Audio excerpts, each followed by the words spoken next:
Samantala, gale warning naman po maaaring itaas sa mga baybayin ng Pangasinan dahil sa amihan. Para sa detalye ng balitang yan, kasama natin Idol Denise Brillante.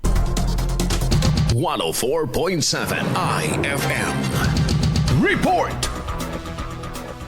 Maaaring itaas ang gale warning sa mga baybaying lugar ng Pangasinan dahil sa patuloy na epekto ng amihan o northeast monsoon ayon sa paalala ng Pag-asa. Sa panayam ng IFM Dagupan, sinabi ng ahensya na posibleng maglabas o magtaas ng gale warning bunso ng patuloy na pag-iral ng amihan na nakakaapekto sa mga coastal areas ng lalawigan. Pagpasok ng amihan.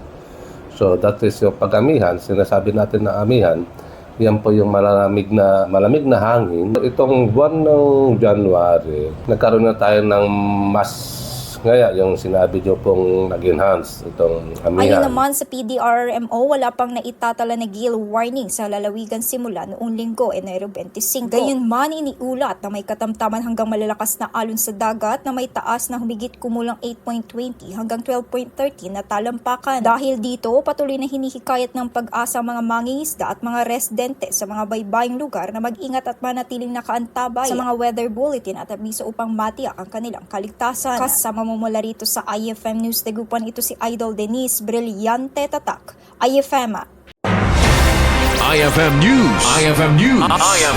IFM News.